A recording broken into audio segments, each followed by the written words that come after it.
Hello everyone, welcome back to another Ask Robyn.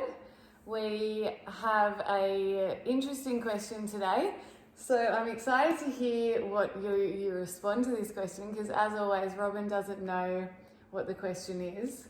If you don't know Robyn is an exercise physiologist from Play Move Improve, and we absolutely adore Robyn being involved with the Parents Hub.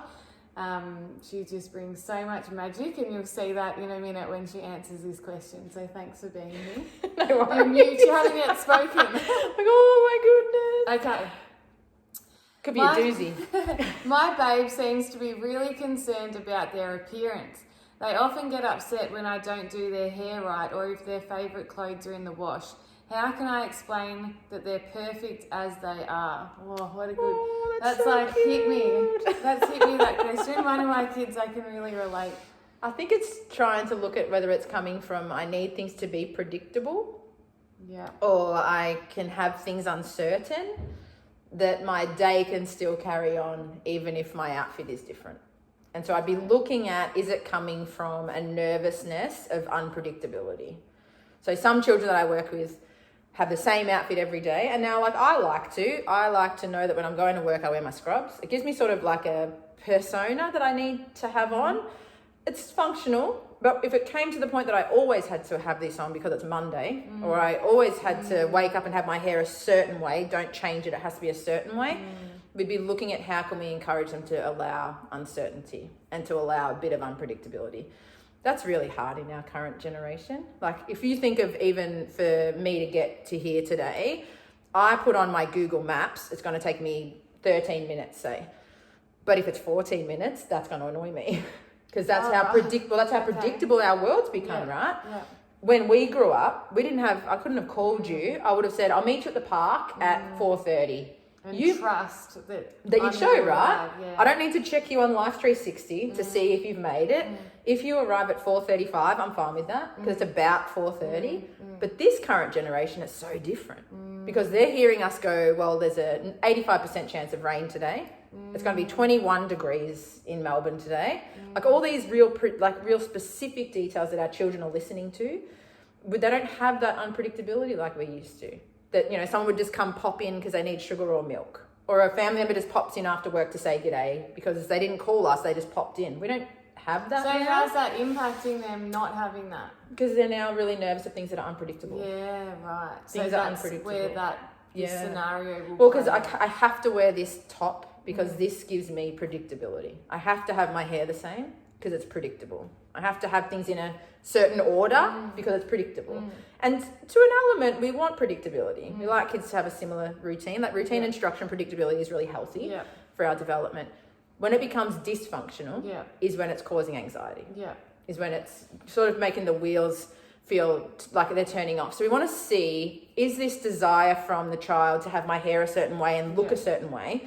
Is it coming from an idea of beauty, or is it coming from I like it to be predictable? That'd be a question that I ask back to the parent. So this might be a part 2. Yeah. Okay. Is it coming from they like beauty and I just like to have my clips and I like to accessorize? Because some children love that. My youngest loves her handbag because I have a handbag and those sorts of things. But is it causing anxiety because I'm nervous that it's going to be unpredictable? I'm nervous that I don't know what I'm going to wear tomorrow, and that's making me nervous. How we would work with that is we'd make life more unpredictable. Wow, so throw them in the deep end. Oh, and just throw it like playful. For example, play hide and seek, and I change where I hide and where I seek. Okay. Play games, we call it the mystery bag. So like I would give children a bag and they have to put their hand in. It's uncertain, you don't know what's in here. Could be my bearded dragon, could be my lizard. What is in here? And we have to just have that confidence that I can put my hand in here and anything could come out. Those moments of, we used to play with that. We used to be out in the garden digging for worms, and you might find a snail, or you sometimes might find a lizard. Children need that unpredictability. They need things to be a little bit of a surprise, because play is all about surprise. Anticipating what's going to happen today, something being covered up and wanting to go, oh, what's under here? An element of surprise. Children are lacking some of that, because our world now is I pick my kids up at 3:15, I have swimming at 3:45. Like, it's very structured, our life. at the moment, where when we were kids, it was very, well, maybe I'm a bit older than you, but it was very play until the streetlights come on. Sure. Very different. Yeah. So ultimately, if it is the predictability issue, strengthening that make it fun. muscle of play and unpredictability. Yeah, and surprise. Get people to just rock up at your house whenever. Not to that extreme, but you know, have those moments. Random things, Because even if you know, we used to answer the home phone, and you'd have no idea who's on the other end of that phone. Yeah. Now, if it's not someone I know, I don't answer it. Yeah. Like those little moments of, even like a letter in the post box. Yeah. Like make a pretend little post box and you post letters in and you bring random letters out. Yeah. It's having that, because we used to check the mail every day. There'd be junk mail in the letterbox. Yeah. Our kids don't have that now. They don't have that moment of go out to the letterbox, see what's inside. That it's unpredictability. But we can make it fun.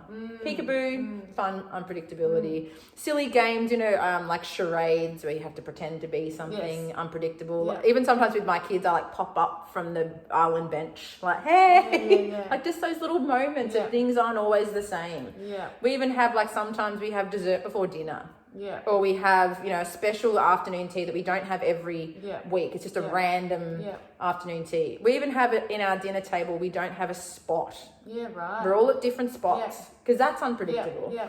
But I think sometimes if our personality is to have things a certain way, our children get used to it being so predictable. Yeah. And then when all of a sudden, I don't have my pink top on today. Yeah. Try. If it is around beauty, then we want to have those conversations of being mindful of how we're talking about ourselves in front of our children. Yeah. I'm very mindful even today of having times when I come online and there's no makeup. This is who I am. Yeah.